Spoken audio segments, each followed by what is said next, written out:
What's up? What's up? The Mark Weber here, talking about more NFL teams and doing the predictions as we get closer and closer to the NFL season. Today is the Seattle Seahawks. I'm going to talk a little bit about the offseason, talk about some concerns, and then go game by game and see what we think that their record is going to be at the end of the season. Will they make the playoffs and all of that fun stuff? The Seattle Seahawks, the big thing that we need to talk about is the end of the Legion of Boom and how that has been kind of a distraction for them with, Richard Sherman constantly talking and chirping away. Cam Chancellor gone. Earl Thomas is all that's there left, but he essentially will probably be traded as we get more and more details about the trade that almost happened on draft night and how he might someday end up being a Cowboy.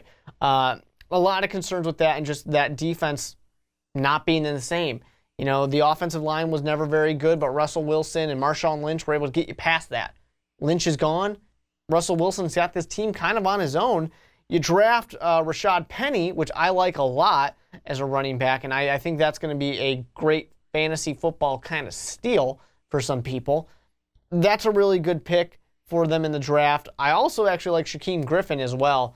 That's just a very interesting one in the 5th round. But for the Seattle Seahawks, last year was a disappointing year. So it's just going to be very interesting to see where this team kind of goes next and if they continue to go on a decline or if they start to kind of get back to where they used to be. It's a whole different world when you have to start actually paying your extremely talented players. So many young players on this team before. That's why they were so good, such a historic defense that they had. We'll see what happens coming this year. Starting off against the Broncos, it's an away game, and you're going to notice a pattern as I do a lot of this because it's the Seattle Seahawks, and that's the way it goes. Against the Broncos, though, I think this is a better team. I think Case Keenum has a statement to make early on, and he's going to want to do that. At Chicago, I'm a Bears fan. I want to pick the Bears very badly, but I'm going to give you guys this one. I'll give you the win against the Bears, even though it pains me to do so. Against the Cowboys, this one here, this is a home game for you. I think you'll win that home game. Like I said, you're going to notice a little bit of a pattern. Against the Cardinals are kind of a mystery to me. I don't know what kind of team they're going to be. Even though it's an away game, you can win that one. Home against the Rams, I'm going to give that one as a loss. I just think the Rams are a really good team. If any team's going to walk into Seattle and beat them, this improved Rams team, which is already a really good team last year, they're going to be able to do it.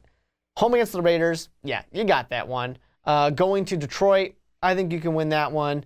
Staying home for the Chargers, that's a tough one for me because, like I said, this Seattle Seahawks team is not what they used to be defensively. And this is such a high-powered passing attack where you're going to need to have that old Legion of Boom, those shutdown corners, that I think is going to be a very interesting one. I can see this being a loss to the Chargers. Now you're going to play the Rams. You're going to LA. I'm going to count as a loss again. I still think the LA Rams are a very good team. Home game against the Packers. Packers are a good team, but they're not quite the good team they used to be. I'll give you a win with that one. Going to Carolina, that one's a loss. Having Jimmy Garoppolo come home or come to your home, I'm going to give you that one. Richard Sherman's really going to want to get that win, but I think, you guys will play tough. I do, and I think you'll be able to do enough to shut down Jimmy Garoppolo, despite what people want to say. The Vikings are a really good team, and they're just a better defense, and Kirk Cousins should be able to do a lot offensively. I think that's going to be a loss as well. Going to San Francisco, this time I think they'll be able to get it. I think they'll be able to win that one. Then we got the Chiefs. It's a home game. I'm letting you win against the Chiefs at home. Cardinals, I'm going to let you win against the Cardinals as well. So that puts you at 8-8. One step back by a game from last year's 9-7. It's just kind of this slow deterioration of this once amazing team as things kind of fall apart and you got to rebuild and re-find yourself. And there's a lot of off-field distractions because Richard Sherman won't stop talking. You just lost the Legion of Boom. There's trade kind of concerns and issues with Earl Thomas. is a lot of question marks. And I think those question marks are going to kind of distract the team a little bit and prove to demotivate this team. But if you think I'm wrong, go ahead and yell at me in the comment section. That's all right. Let me know what you think down there. Hit the sub button, hit the like button, and definitely check out the rest of our videos for not only NFL predictions, but also the onside kick, where we talk about all of the divisions in the NFL as we get ready for the NFL season. But don't forget to check out the rest of our predictions videos, and I'll see you guys on those.